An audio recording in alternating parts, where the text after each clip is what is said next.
بسم اللہ الرحمن الرحیم۔ السلام علیکم، میں منیر شاکر۔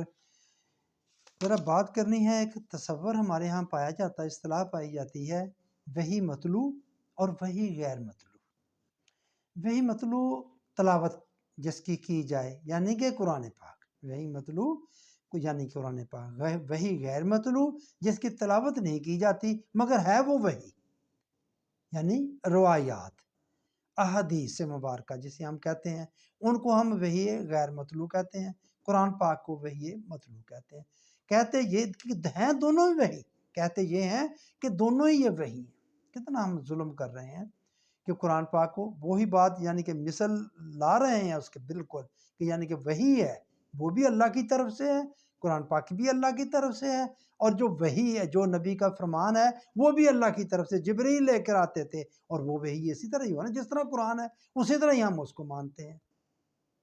تو میرے بھائیو، یہ ایک طرح سے یہ یہودیوں سے مستعار لیا ہوا یہ ہے ہمارا یہ عقیدہ جو ہے، یہ یعنی کہ یہ اس کی دین میں اس کی کوئی نہیں ہے بنیاد، کچھ نہیں ہے، یہ ان سے لیا، ان میں بھی یہ ایسا عقیدہ پایا جاتا ہے۔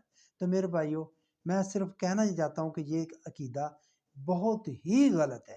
یہ قرآن کے خلاف جو سازش ہوئی ہے نا، وہ قدم قدم پر آپ کو نظر آئیں گی کہ قرآن کو کس طرح مطلب پیچھے کرنے کی کوشش کی گئی ہے، حدیثوں کے ذریعے، روایات کے ذریعے برابر ملا دیا، وہ کس طرح ہمارے پاس پہنچی۔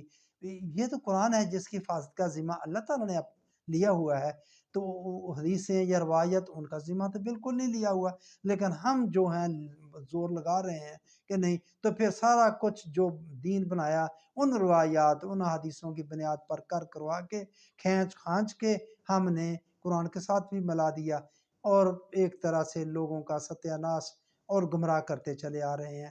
تو میں صرف یہ بتانا چاہتا ہوں، وحی مطلوع، وحی غیر مطلوع، یہ یہودیوں سے مستعار لیا ہوا ہے۔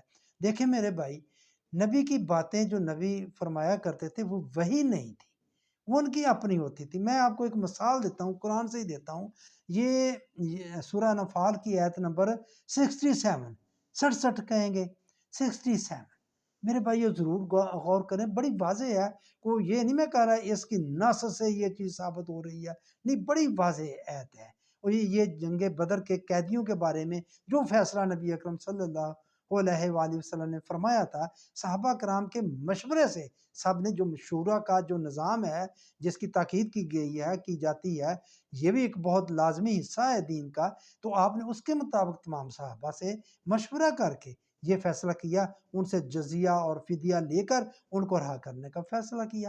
اور مگر چونکہ دیکھیں، آپ اتنا بڑا فیصلہ قیدیوں کا کر لیا، کرنے کے بعد اللہ تعالیٰ وہی آئی، تو اللہ تعالیٰ نے اس کو ایک طرح سے ناپسند، یعنی کہ یا کم از کم آپ یہ کہہ لیں کہ جو اعلیٰ فیصلہ ہونا تھا اس کو اعلیٰ قرار نہیں دیا، یہ کم اعلیٰ فیصلہ تھا۔ تو اللہ تعالیٰ نے فرمایا کہ اس وقت یہ فیصلہ نہیں ہونا چاہیے تھا، یہ ٹھیک نہیں تھا، اس وقت کا تقاضا یہ تھا کہ ان سب کو تہہ تے کر دیا جاتا، ان کو قتل کر، خون بہا دیا جاتا ہے، ان کو ختم کر دیا جاتا، تو یہ فیصلہ ہونا تھا۔ تو پھر میرے بھائیوں، ادھر اگر ہم مانیں کہ نبی کرم صلی اللہ علیہ وسلم نے جو فیصلہ کیا وہ بھی اللہ نے کروایا جبریل کے ذریعے، اور ادھر یہ قرآن میں یہ آ گیا کہ نہیں، یہ فیصلہ ٹھیک نہیں، اعلیٰ فیصلہ نہیں تھا، اور یہ کرنا تھا، خون بہا دینا تھا، تو میرے بھائیوں کیا نقشہ سامنے آتا ہے کہ ہم غور کیوں نہیں کرتے؟ مجھے تو اس چیز پر ذرا میرا دل رنجیدہ اور گرفتہ ہوتا ہے کہ ہم بات پر غور کیوں نہیں کرتے۔ کتنی سیدھی سی بات ہے، ثابت ہو رہی ہے ایسے کہ یہ جو نبی اکرم صلی اللہ علیہ وآلہ وسلم کی جو باتیں ہیں قرآن کے علاوہ جو ہیں وہ وہی نہیں ہے، وہ آپ کی اپنی ہیں، اور یہ آیت جو ہے یہ اس چیز کا ثبوت ہے، یہ بتا رہی ہے کہ یہ آپ کا فیصلہ جو تھا، اور بھی چیزیں ایسی ہیں، خاص کر وہ عبداللہ بن ابی کے جنازے والی بات وہ آپ نے پڑھا دیا اور بعد میں منع کر دیا، تو پھر یہ کیسے ہو گیا؟ تو پھر ہم کیوں اس پڑے ہوئے ہیں، کیوں اس پر لگے ہوئے؟ اس کا بہت نقصان ہو رہا ہے، نقصان کیے جا رہے ہیں۔